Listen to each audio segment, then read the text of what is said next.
Welcome to TV 24 news. ముందుగా బులెటిన్లోని headlines చూద్దాం. చూస్తే విజయవాడలో నిర్వహించిన FICCI national executive committee meeting 2025లో ముఖ్యమంత్రి చంద్రబాబు నాయుడు కీలకంగా పాల్గొన్నారు. ఈ సందర్భంగా ఆయన మాట్లాడుతూ ఆర్టిఫిషియల్ ఇంటెలిజెన్స్ సాంకేతికతను వినియోగించి రియల్ టైంలో ఖచ్చితమైన సమాచారాన్ని ప్రజలకు అందించవచ్చన్నారు. ఇక ముఖ్యంగా ప్రజారోగ్య రంగంలో ఈ దిశగా మైక్రోసాఫ్ట్ వ్యవస్థాపకుడు బిల్ గేట్స్ తో కలిసి ప్రభుత్వం పనిచేస్తోందని వెల్లడించారు.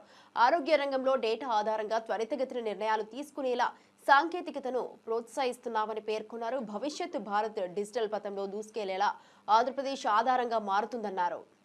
Expenditure will be reduced. Now all hospitals have become 5-star hotels. If you see treatment cost versus to hospital stay cost, it has become a big 5-star hotel. Tomorrow, why should you go to hospital? If you are sick, you can go. That too, curative you have to go. Not real-time monitoring also. We are working in a big way with Bill Gates. He is willing to work with me because of my past experience. Long back, 30 years back, I want to meet him desperately. He refused to meet me because I don't have any work with politicians. Then I insisted, I am having some work with you. I want to meet you. Then finally he gave me 10 minutes. I spent with him 40 minutes. Then I explained everything. The strength of India. At that time I used to say with passionate. Indians are very strong in mathematics. British people has taken our Kohinoor diamond also, that is from this place only. It has gone to Hyderabad Nizam. From Nizam it has gone to London. So they left English to us. English and mathematics are deadly combination for information technology. That is what I explained long back to Bill Gates. ఆనాడు అందరూ నన్ను తిట్టుకున్నప్పటికీ నేడు ఫలితాలు నన్ను నమ్మిన వారికి గర్వకారణంగా నిలిచాయన్నారు TDP జాతీయ ప్రధాన కార్యదర్శి నారా లోకేష్. నియోజకవర్గంలో పార్టీ కార్యకర్తలతో సమావేశమై మాట్లాడిన లోకేష్ పార్టీని నిస్వార్థంగా నడిపిన కార్యకర్తలే నిజమైన బలమని చెప్పారు. పార్టీలో ఫోటో స్టార్స్ ఎవరు, నిజంగా పనిచేసిన వారు ఎవరో గుర్తించమన్నారు. ఇకపై ప్రతి కార్యక్రమానికి ముందు కార్యకర్తల అభిప్రాయంతోనే ముందుకు వెళ్లాలని నిర్ణయించామన్నారు. జూలై 2వ తేదీ నుంచి ప్రతి ఒక్క కార్యకర్త గడప గడపకు వెళ్లి చంద్రబాబు నాయుడు ప్రభుత్వం చేపట్టిన విజయాలను ప్రజలకు వివరించాలన్నారు. విజయానికి శ్రమే మార్గమని కార్యకర్తలను ఉత్సాహపరిచారు. నేను 2 విషయాలు అడిగారు. మొదటిది, అనా కష్టపడేవాడికి ఫోటోలు దిగేవాడికి సమానంగా చూస్తే ఎట్లా, నిజమైన కష్టపడిన కార్యకర్తలు మీరు గుర్తించండి అని నన్ను కోరారు. రెండో విషయం, అధికారంలోకి వచ్చిన తర్వాత కార్యకర్తల్ని కలవరు, కూర్చుని మాట్లాడరు, మీటింగ్ వేయరు అని చెప్పారు. అందుకే మొదటి దానికి టెక్నాలజీతో జోడిస్తేనే పనిచేసింది ఎవరు, పనిచేయింది ఎవరు తెలుస్తుంది.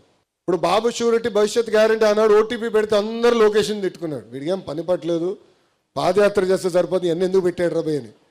అది పెట్టాం కనుకనే ఎవరు చేశారు, ఎక్కడ చేశారు, ఎప్పుడు చేశారో తెలుసుకున్నాం. అందుకే కార్యకర్తలు మేము గుర్తించగలుగుతున్నాం, అంటే పనిచేసిన కార్యకర్తలు గుర్తించగలుగుతున్నాం. ఫోటో స్టార్స్ని కూడా గుర్తిస్తున్నాం. అద్భుతమైన ఫోటో స్టార్స్, వీళ్ళు ఫోటోలు బాగా దిగుతారు, అటు ఉండి అని చెప్తున్నాం. సేమ్ థింగ్ మీరు చూస్తే మెంబర్షిప్లో కూడా రెఫరల్ ఇచ్చాం, అక్కడ ఎవరు బాగా పనిచేశారు కూడా తెలుసుకున్నాం. అదేవిధంగా మన టీడీపీ ఉంది యాప్, సోషల్ మీడియాలో ఎవరు బాగా పోస్టింగ్ చేశారో కూడా తెలుసుకున్నాం, వాళ్ళకి గుర్తింపు కూడా ఇస్తున్నాం. ఇది మొదటిది. రెండోది, బాబు గారి దగ్గర నుంచి మంత్రుల వరకు కూడా అందరం పార్టీ ఒక డైరెక్షన్ ఇచ్చింది. నియోజకవర్గానికి వెళ్ళి ఒక కార్యక్రమం చేయాలనుకుంటే, ప్రభుత్వ కార్యక్రమం చేయాలనుకుంటే కంపల్సరీ కార్యకర్తల సమావేశం పెట్టుకోవాలి. వాళ్ళతో మాట్లాడిన తర్వాతనే ఏ కార్యక్రమం కొని వెళ్ళాలి. మెగాస్టార్ చిరంజీవిని కలవాలన్న తపనతో అనంతపురం జిల్లా సోమందేపల్లి మండలం నల్లగుండ్రాయినిపల్లికి చెందిన వీరాభిమాని రామకృష్ణ దీక్షకు దిగాడు. తాను రాసిన జానపద కథను చిరంజీవికి వివరించాలన్న కోరికతో ఆహార విరమణ చేస్తూ శ్రద్ధ భక్తులతో దీక్ష కొనసాగిస్తున్నాడు. చిరు సినిమాల పట్ల ఆధారంగా మారిన ప్రేమతో అతనిని ప్రత్యక్షంగా కలవాలని తహతలాడుతున్న రామకృష్ణ జానపద కథా రూపకల్పనలో ఎంతో శ్రమ పెట్టినట్లు తెలిపాడు. తన కళ నెరవేరే వరకు దీక్ష విరమించబోనని స్పష్టం చేస్తున్నాడు. అభిమానులపై చిరంజీవి చూపే ప్రేమ, ఆదరణ దృష్టిలో పెట్టుకొని రామకృష్ణ ఆశ పూర్తి కావాలంటూ గ్రామస్తులు ఆశిస్తున్నారు.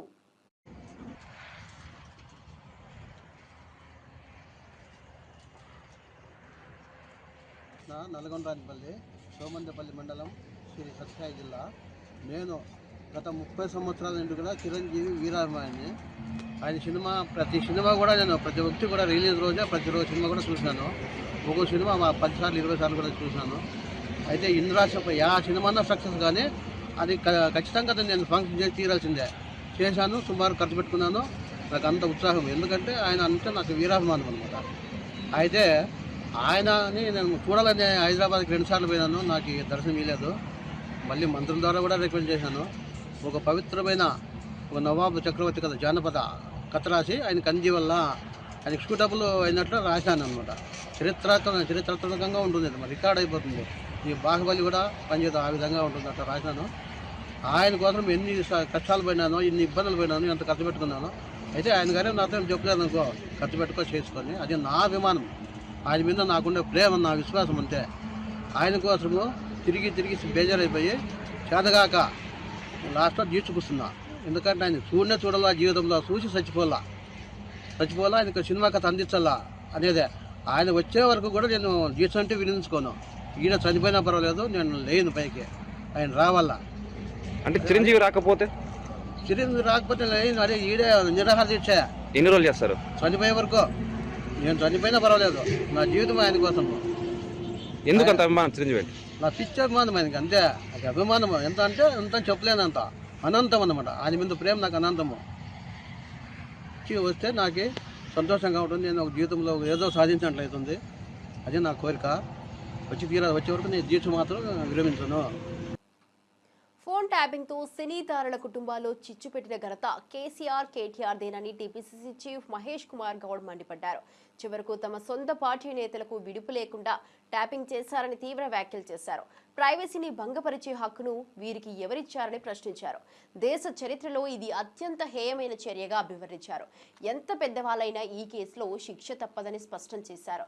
ప్రజా వ్యక్తుల ఫోన్ సంభాషణను ట్యాప్ చేసి రాజకీయ ప్రయోజనాలు పొందాలనే ప్రయత్నం జరగడం తీవ్రంగా ఖండనీయమన్నారు. ఇక నిజాన్ని బయటకు తేవాలంటే చట్టపరమైన కఠిన చర్యలు తీసుకోవాలని డిమాండ్ చేశారు.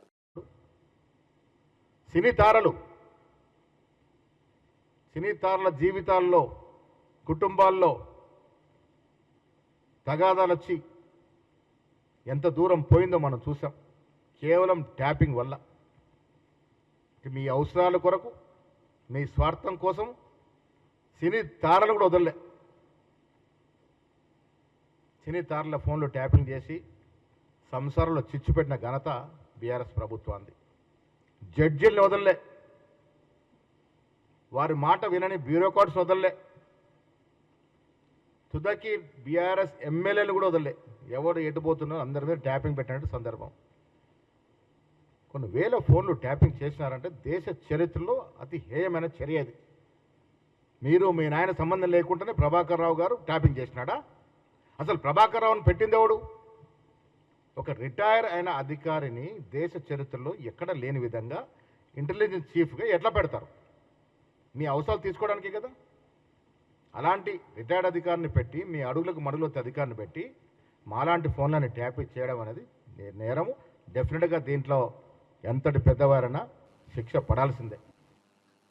నెక్లెస్ రోడ్ జలవిహార్ వద్ద యాంటీ డ్రగ్స్ డే సందర్భంగా ఘనంగా నిర్వహించిన కార్యక్రమానికి మంత్రులు పొన్నం ప్రభాకర్, అడ్లూరి లక్ష్మణ్ కుమార్, హైదరాబాద్ సిపి సివి ఆనంద్, హీరో నిఖిల్ ముఖ్య అతిథులుగా హాజరయ్యారు. డ్రగ్స్ వినియోగానికి వ్యతిరేకంగా ప్రజలలో అవగాహన కల్పించేందుకు షార్ట్ ఫిల్మ్ ను మంత్రులు, టీజీ న్యాబ్ ఉన్నతాధికారులు విడుదల చేశారు. ఈ సందర్భంగా మాట్లాడిన హీరో నిఖిల్, డ్రగ్స్ కు దూరంగా ఉండడం వల్లే తన జీవితం ఆనందంగా, ఆరోగ్యంగా సాగుతోందని స్పష్టం చేశారు. యువత డ్రగ్స్ వంటి నాశనకరమైన మార్గాలకు దూరంగా ఉండాలని పిలుపునిచ్చారు.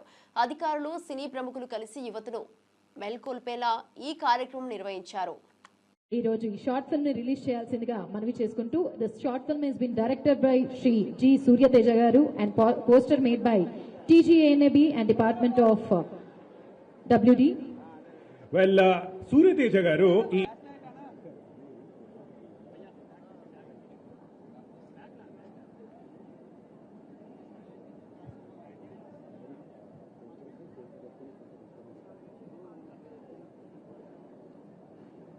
సూర్యతేజ గారు డైరెక్ట్ చేసిన చక్కటి షార్ట్ ఫిల్మ్ ఇది.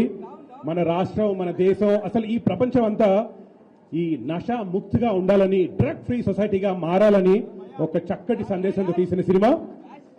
మరొకసారి గట్టిగా చెప్పట్లు. Can we have a huge round of applause?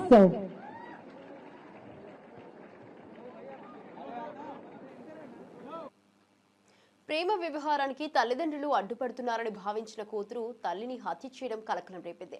DCC Suresh Kumar వివరించిన మేరకు ఇన్స్టాగ్రామ్లో పరిచయమైన శివతో ప్రేమలో పడిన 16 ఏళ్ల బాలిక తల్లి అంజలిని ప్రేమకు అడ్డుగా భావించింది.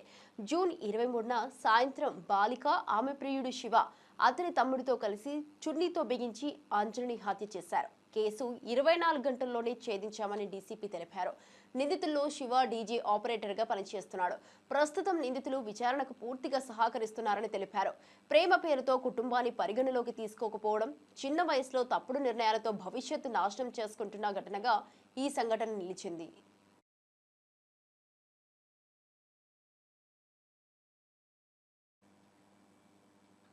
తెలంగాణలో కాంగ్రెస్ ప్రభుత్వం ఇచ్చిన 6 గ్యారెంటీల అమలు తీరు, మహిళలకు చేసిన వాగ్దానాలపై చర్చించేందుకు అసెంబ్లీ సమావేశాలు ఏర్పాటు చేయాలని ముఖ్యమంత్రి రేవంత్ రెడ్డికి బీఆర్ఎస్ ఎమ్మెల్సీ తెలంగాణ జాగృతి అధ్యక్షురాలు కల్వకుంట్ల కవిత సవాల్ విసిరారు.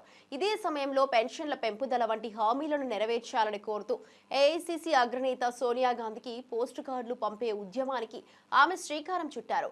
గోదావరి జలాల అంశంపై బీఆర్ఎస్ అధినేత కేసీఆర్ కు సీఎం రేవంత్ రెడ్డి సవాల్ విసరడంపై కవిత స్పందిస్తూ అసెంబ్లీలో ఖచ్చితంగా చర్చిద్దాం. అయితే 6 గ్యారెంటీల అమలు, మహిళలను మోసం చేసిన అంశాలపై కూడా చర్చ జరగాలని డిమాండ్ చేశారు. కేసీఆర్ దమ్మేమిటో అసలైన కాంగ్రెస్ పార్టీకి తెలుసు కాబట్టే తెలంగాణ రాష్ట్రం ఏర్పడిందని, తెలంగాణ వచ్చింది కాబట్టే రేవంత్ రెడ్డి ముఖ్యమంత్రి కాగలిగారని ఆమె పేర్కొన్నారు. ఈ విషయాన్ని విస్మరించి రేవంత్ రెడ్డి మాట్లాడడం బాధాకరమని, ఆయన మరింత హుందాగా వ్యవహరించాలని సూచించారు. హార్ట్ అటాక్ వచ్చింది అని చెప్పిండ్రు. అది 6 months అయిపోయింది. ఆ తర్వాత ఇంకొక హత్య జరిగింది భూపాలపల్లిలో. అక్కడ భూపాలపల్లి ఎస్పీ గారే ప్రెస్ మీట్ పెట్టి ఇది భూతగాదాలతోని జరిగింది, పర్సనల్ వ్యవహారం ఇదని చెప్పిండ్రు. ఆ తర్వాత నిన్న మొన్న దుబాయ్లో ఎవరో వ్యక్తి చనిపోయినారు, ఆయన ఏదో నిద్రలే చనిపోయింది అనేటటువంటి విషయం ప్రధాన పత్రికలన్నింటిలో కూడా వచ్చినటువంటి విషయం. వీటన్నిటికీ మా పార్టీకి, మా కుటుంబానికి ఏం సంబంధం అండి? దీని వెనుక మేమైతే కుట్రకోణం చూస్తూ ఉన్నాం. డెఫినెట్గా ఇది కేసీఆర్ గారి కుటుంబం మీద కుట్ర తప్పితే ఇంకొకటి లేదు. ఎందుకంటే సంబంధం లేనటువంటి ఇండివిజువల్ ఇన్సిడెంట్స్ అన్నింటినీ పట్టుకొచ్చి ప్రధానమంత్రి గారిని కలిసిన తర్వాత మాట్లాడడం అంటే డెఫినెట్గా దీని వెనుక కుట్రకోణం ఉంది. నేనే కదండి డైరెక్ట్ సాక్ష్యం, బలైంది నేనే కదా, నేనే సాక్ష్యం ఉన్నా ఇక్కడ. సో డెఫినెట్గా కుట్ర ఉంది. నేను ఇవాళ ఈ పత్రికను చూపించడం. ఎన్నికల తర్వాత రైతు భరోసా పథకాన్ని ఎత్తేసే కుట్ర జరుగుతుందని మాకు విశ్వసనీయ సమాచారం ఉందని మాజీ మంత్రి సింగిరెడ్డి నిరంజన్ రెడ్డి ఆరోపించారు. ఈ పథకం ఎన్నికల కంటే స్టంటే కాదని, స్థానిక ఎన్నికల అనంతరం కూడా కొనసాగుతుందని హామీని ముఖ్యమంత్రి రేవంత్ రెడ్డి, మంత్రి తుమ్మల నాగేశ్వరరావు ప్రజలకు, రైతులకు స్పష్టంగా చెప్పాలని డిమాండ్ చేశారు. రైతులు మోసపోకూడదని హెచ్చరిస్తూ ప్రభుత్వం పథకాన్ని నిలబెట్టే నమ్మకాన్ని ఇవ్వాలని కోరారు. వాస్తవంగా రైతుల సంక్షేమమే లక్ష్యమైతే రైతు భరోసా పథకాన్ని పాలనాంతం వరకు కొనసాగించాలన్నారు. ఎన్నికల వేళ పథకాన్ని ప్రయోజనంగా మలుచుకునే ప్రయత్నాన్ని రైతులు గుర్తించాలన్నారు.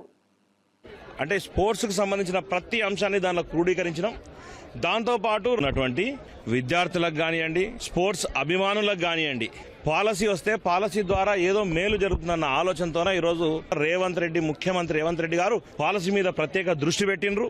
అదేవిధంగా వాకిటి శ్రీహరి గారు మంత్రివర్గంలోకి వచ్చిన వెంటనే ఈరోజు పాలసీని ఏర్పాటు చేయడం సంతోషకరమైన విషయం. పాలసీలో తెలంగాణలో విద్యార్థులకు సంబంధించినటువంటి కేసీఆర్ స్థాయికి రావాలంటే ముఖ్యమంత్రి రేవంత్ రెడ్డికి 100 ఏళ్లు కూడా సరిపోవని మాజీ మంత్రి ఎమ్మెల్యే గంగుల కమలాకర్ తీవ్రంగా విరుచుకుపడ్డారు. రేవంత్ ఎప్పటికీ కేసీఆర్ గారికి సమఉజ్జీ కాలేడని స్పష్టం చేశారు. ఇక ఉద్యమ నాయకుడిగా, అభివృద్ధి శిల్పిగా కేసీఆర్ చూపిన నాయకత్వాన్ని రేవంత్ తలపెడలేడన్నారు. నేడు తెలంగాణ రాష్ట్రం ఏర్పడిన నేపథ్యంలో కేసీఆర్ వేసిన పునాది పాత్రను ప్రజలు మరచిపోరన్నారు. అధికారంలోకి వచ్చిన వెంటనే ప్రజా సంక్షేమ పథకాలను నిలిపివేసిన రేవంత్ రెడ్డి ఇప్పుడే కేసీఆర్ ను విమర్శించడం హాస్యాస్పదమన్నారు. అంటే ఇంకో 2 సార్లు నువ్వు ముఖ్యమంత్రి ప్రయత్నం చేస్తే అవుతుంది, కానీ కేసీఆర్ గారికి మీ సమఉజ్జి నువ్వు కాదు కాబట్టే నిన్ను అసలు లెక్కలకే తీసుకుంటలేడు కేసీఆర్ గారు. అసెంబ్లీలో మేము మాట్లాడు సమఉజ్జిగా నువ్వు మారాలంటే ఇంకో 2 సార్లు నువ్వు ముఖ్యమంత్రి ప్రయత్నం చేస్తే అవుతుంది, కానీ కేసీఆర్ గారికి మీ సమఉజ్జి నువ్వు కాదు కాబట్టే నిన్ను అసలు లెక్కలకే తీసుకుంటలేడు కేసీఆర్ గారు. అసెంబ్లీ పోలవరం ప్రాజెక్టుకు అన్ని అనుమతులు తెచ్చింది వైఎస్ఆర్ గారేనని, కానీ పూర్తిగా తానే కడుతున్నట్టు చంద్రబాబు నాయుడు బిల్డప్ ఇస్తున్నారని మాజీ ఆర్థిక మంత్రి బుగ్గన రాజేంద్రనాథ్ రెడ్డి తీవ్ర వ్యాఖ్యలు చేశారు. కేంద్ర అనుమతులు, డిపిఆర్, ప్రాజెక్టు ప్రారంభం అన్ని వైఎస్ఆర్ పాలనలో జరిగాయని స్పష్టం చేశారు. కానీ ఇప్పుడు నిజమైన కృషిని విస్మరించి ప్రచారంలో చంద్రబాబు పేరు పెట్టుకోవడం సబబు కాదన్నారు. పోలవరం నది తీరు తరలించిన నాయకుడు వైఎస్ఆర్ అని గుర్తు చేస్తూ ప్రజలు చరిత్రను మర్చిపోరని బుగ్గన అన్నారు. ప్రాజెక్టు పూర్తి కాకుండానే శ్రేయస్సు తమదని చెప్పే తత్వం అభ్యుదయానికి అవరోధమన్నారు. పనికి మాత్రమే దాంట్లో పెట్టాలంటే వీళ్ళు ఏం చేసినారు, పెట్టకుండా వాడుకుంటే కేంద్ర జలవనరుల శాఖ జలశక్తి వాళ్ళు కోప్పడి చాలా కోపంగా ఉంటే అప్పుడు చివరకు ఎట్టకేలకు జనవరి 12, 2025 అంటే అక్టోబర్ నుంచి నవంబర్, డిసెంబర్, జనవరి ఇంచుమించు 3 నెలల తర్వాత అప్పుడు తీసుకొచ్చి అకౌంట్లో పెడతారు. అయిపోయింది. రెండో విడత ఎప్పుడు వచ్చింది? మార్చి 12 వచ్చింది. మార్చి 12, 2025లో రెండో విడత ఎంత? 2705 కోట్లు. 2705 కోట్లు వస్తే ఇంతవరకు కూడా అందులో 2500 కోట్లు, 505 కోట్లు ఇంతవరకు వాడలే, ఎస్ఎన్ఏలో పెట్టలే, ఇతర ఖర్చులకు వాడుకున్నారు. అంటే ఇప్పుడు దాన్ని తల్లికి వందనానికి వాడుకున్నట్లే కదా లెక్క, అంతే కదా. ఇప్పుడు పోలవరం డబ్బులు వచ్చినాయి, పోలవరం డబ్బులు మీరు పోలవరానికి వాడలే, బ్యాంకులో లేదు, ఎక్కడ ఉన్నట్లది? తల్లికి వందనానికే కదా. ఇంకా వేరే తల్లికి వందనానికి వాడినారు, లేకుంటే మీరు ఏమన్నా జీతాలకు వాడుకున్నారు, పెన్షన్లకు వాడుకున్నారు, వృద్ధాప్య పెన్షన్లకు వాడుకున్నారు.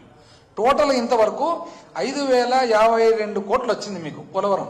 5052 కోట్లు పోలవరం డబ్బులు వస్తే ఈ రోజుకి 2505 కోట్లు దాంట్లో మీ దగ్గరనే ఉంది. అంటే దేనికి వాడినట్లు ఇదేంటి? మళ్ళా సుపరిపాలనలో తొలి అడుగు అని చెప్పి పోలవరం బ్రహ్మాండంగా కడుతున్నామని అంటారనమాట. ఎక్కడి నుంచి వచ్చిందండి పోలవరంది? అసలు ఫస్ట్ ఎప్పుడు కోవిడ్ అప్పుడు జగన్మోహన్ రెడ్డి గారు ఈ పోలవరం ప్రాజెక్టు కంప్లీట్ చేయాలా అర్జెంటుగా, ఇదంతా ఇబ్బందుల్లో ఉంది. ఎందుకు ఇబ్బందుల్లో ఉందంటే మీరు 2014లో మీరు ప్రభుత్వం ఏర్పాటు చేసుకున్నప్పుడు మీరు ఏమని ఒప్పుకున్నారు కేంద్రంతో? 2014 రేట్లకు వైఎస్ఆర్సీపీ కేంద్ర కార్యాలయంలో పార్టీ అధినేత వైఎస్ జగన్మోహన్ రెడ్డి అధ్యక్షతన విస్తృత స్థాయి సమావేశం నిర్వహించబడింది. పార్టీ భవిష్యత్తు కార్యాచరణ, పునర్వ్యవస్థీకరణ, ఎన్నికల ఫలితాలపై సమగ్ర సమీక్ష, బూత్ స్థాయి నుంచి పార్టీ బలపరిచే దిశగా చర్చలు జరిగాయి. సమావేశంలో కేంద్ర, రాష్ట్ర స్థాయి నాయకులు, మండల మరియు జిల్లా ఇన్ఛార్జీలు పాల్గొన్నారు. పార్టీని బలంగా నిలబెట్టే విధంగా ఆర్గనైజేషన్లో మార్పులు, బాధ్యతల పంపిణీపై జగన్ దిశానిర్దేశం చేశారు. ప్రజల సమస్యలను మరింత సమర్థంగా వినేలా పార్టీ శ్రేణులు పునర్కల్పించాల్సిన అవసరం ఉందని పేర్కొన్నారు. రాబోయే స్థానిక ఎన్నికలతో పాటు 2029 సాధన లక్ష్యంగా పార్టీని సిద్ధం చేయాలని పిలుపునిచ్చారు.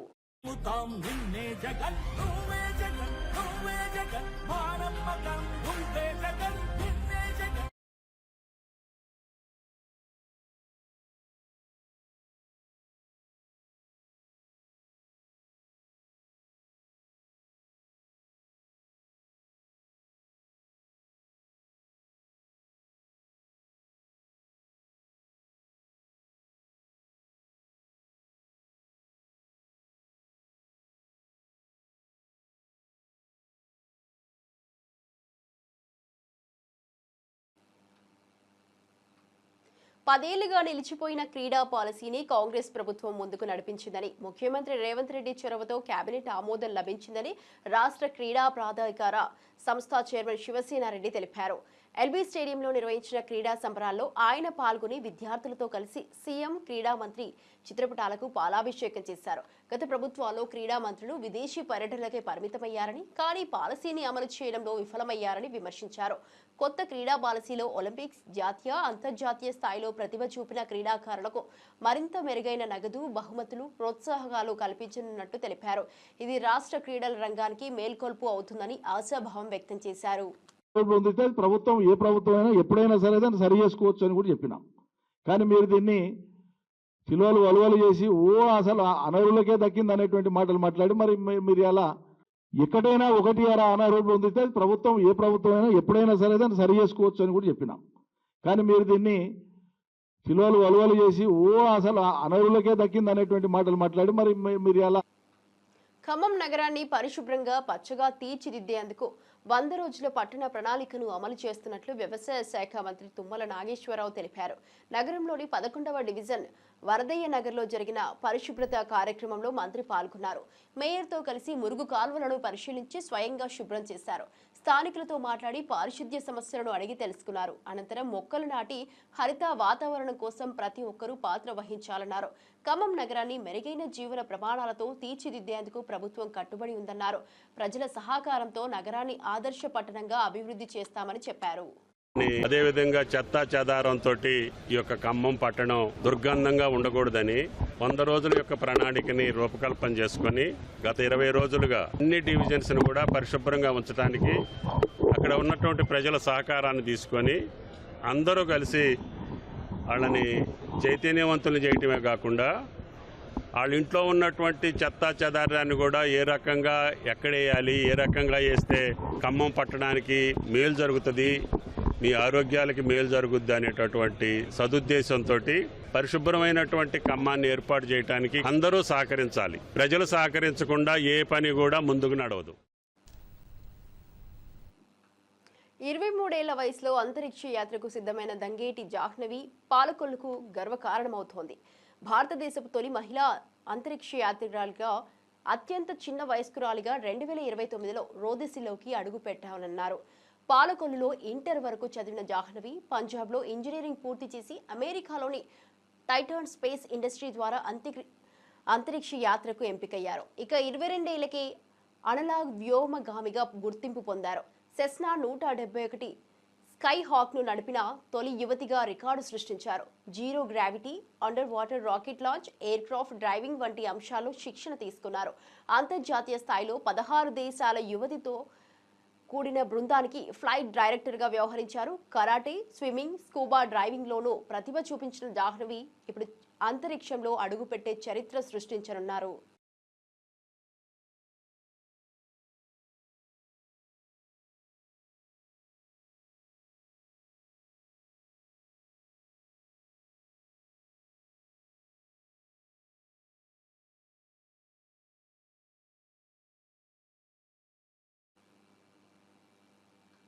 శ్రీశైలం మల్లికార్జున స్వామివారిని సినీ హీరో మంచు విష్ణు దర్శించుకున్నారు.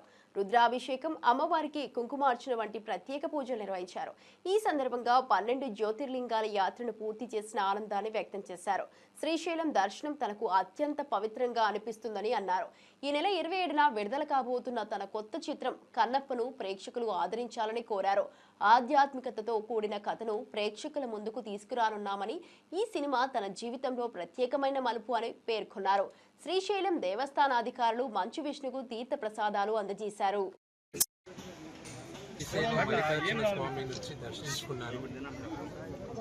శక్తిపీఠాన్ని దర్శించుకున్నాను. దీంతో నేను 12 జ్యోతిర్లింగాల యాత్ర పూర్తి చేసుకున్నాను. ఈరోజు 25వ తేదీ, 27వ తేదీ కన్నప్ప చిత్రం విడుదలవుతుంది. మీరందరూ ఆశిస్తారని మనస్ఫూర్తిగా కోరుతున్నాను.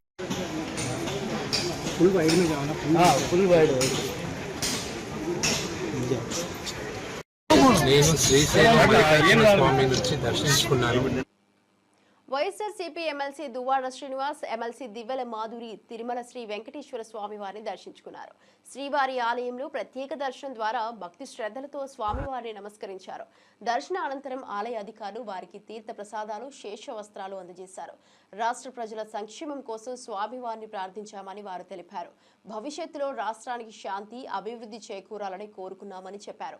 తిరుమల శ్రీవారి దివ్య దర్శనంతో ఆధ్యాత్మికంగా ఎంతో సంతృప్తి లభించిందని వెల్లడించారు.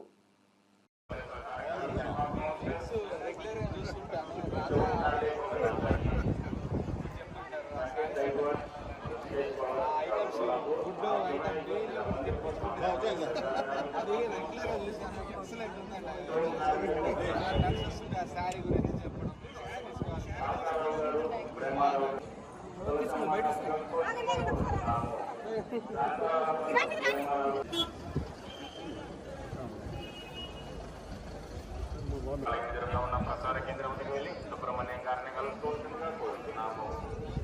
శివానంద గారు సుబ్రహ్మణ్యం గారిని కలుసుకోవాల్సిందిగా వెనక్కి రండి, ఇంకా వెనక్కి రండి, వెనక్కి రండి.